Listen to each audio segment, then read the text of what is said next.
Move on to V12 138 1100 Rosewood Drive. Guessing. Okay. Okay. Sorry. Hi, my name is Tony Tripoli. I'm the builder. Basically, what we're trying to do here is we're trying to finish out the attic space, and the front of the house, basically 1934. It encroaches from 35 to 25. The front space, we're not trying to change the footprint. We're trying to stay within the roof line on the front of the house. It's just that because of that, the way the house was originally built, it's encroaching, and we're just increasing the nonconformity by trying to finish up a bedroom out there. And then on the side yard, the house is 2.6 feet from the property line now. We're trying to get a variance to reduce that to 2.6 from the standard side yard setback, just in the hallway area. Everything else upstairs was designed and pushed back to adhere to the side yard setback, and everything else in the attic upstairs has been pushed back to adhere to the front yard setback except for the bedroom. The side setback, that's 2.6, that has the window on the side in the attic and the hallway. I spent about 2.5 hours with Aaron today, and we kind of went through that. He's fine. This is from him. He signed that. This is the proof of mailing.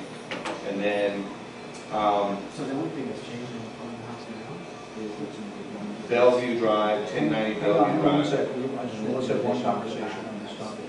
Go ahead, we'll listen to you. Sure. This is the front of the house.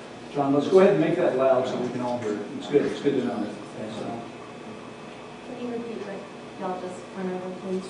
On the front of the house, the only thing that's changing from what's existing is a dormer, but that's within the building setback. And then on the back of the house, the only thing that's changing with the roof line is the two gables, and that's within the building setback also. So we're not asking for a variance on that stuff. It's just the side and then the front. In the front, like I said, the roof stays, the gables stay as it is now. Just the exception for the little dormer in the front. It's back on the roof. We had 5 neighbors that needed this house. Six. Very unusual lot sitting on a wooded area above Rosewood and Creek there. Basically no neighbors directly across. How are we on the 5? Six. I'm sorry. We've got 3 so far. The 4th, I talked to the nanny, and she called while the nanny was there. The nanny called her, and she said, "I'm fine with it," or I email him.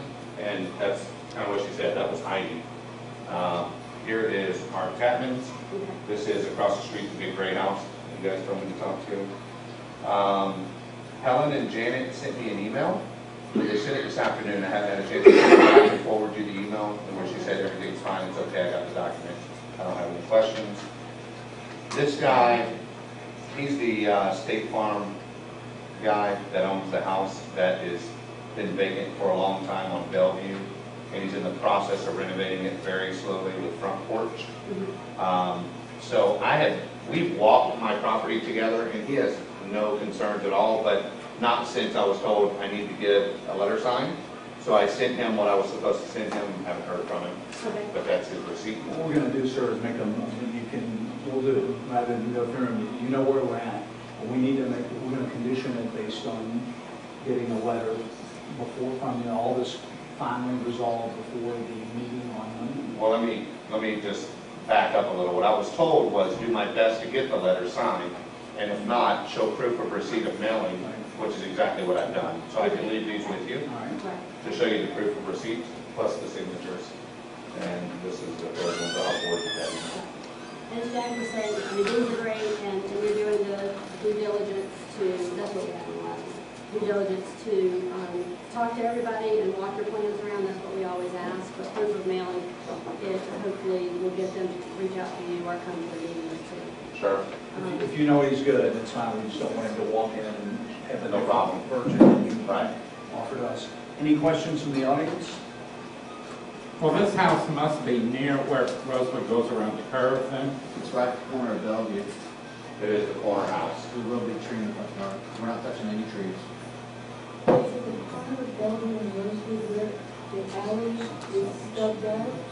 It's across the street from that on the corner, yes. Where the big oak tree had the big limb that fell, just recently, that house. This one sits up on the hill kind of. No, Oh, no, Chris Plan. Okay. Are there any other questions? You're right. No, go ahead. Is there a motion? What's the motion? I thought you needed to. Oh, you did? So, has it been seconded? Second. All right. All those in favor, please raise your hand. And we're unanimous on that one. Thank you, sir. So, sorry, we'll see you all at the NPU On Monday? on Monday. And you can bring a book or you'll get to enjoy a lot of the community process. Okay. Okay. Thank you. Okay, so we're moving on to D12-140, 700 Park Drive. We have Barry Wright here to talk about the plans. Regarding neighbor support, I've got eight properties. I've got three of the signatures, and I've got proof of mailing with the other one. Okay, great. Do you have copies of that to yourself, or do you want to? If I can- Yes. Yeah, I'll give you a copy. Bring your extra set of That's copies. I'm not done reaching out. I mean, I've swapped emails with one of them. He just was out of town this week, and I hope to get some more letters. This is in the corner of Park and Elkhorn. Is that the house that's been vacant? Yeah. Where a gentleman died and then? Correct. Okay. Will second.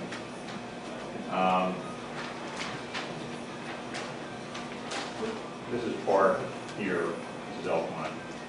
The house sits the front right, well, the front corner.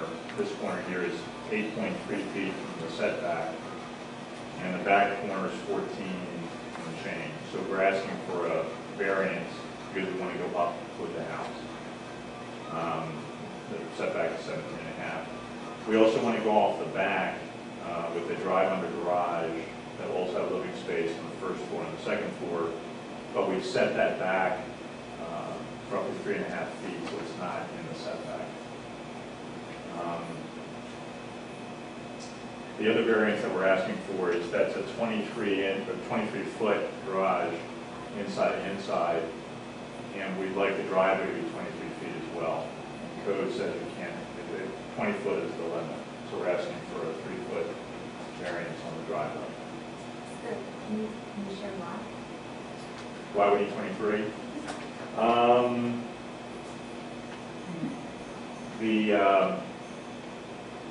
There's a grade elevation change of about 5 feet from the street to the base of the grower, to the top of the grade. So from the face of the garage, There's an existing garage there now, right? yes, the existing garage. That is fall down.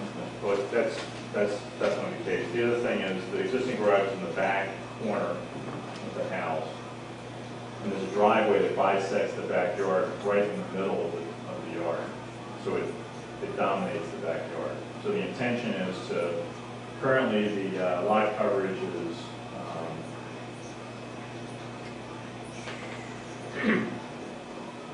32%, and we're going to 33%. One of the ways we're doing that is we're getting rid of that driveway, getting rid of the shed, and sort of transferring that to the attached garage. But by doing it, we just make for a lot more green space in that backyard instead of concrete. But to your question, ma'am, okay. So here's the garage that's laid out, 22 feet inside. The elevation on it, I have it, is it just one of them? yes.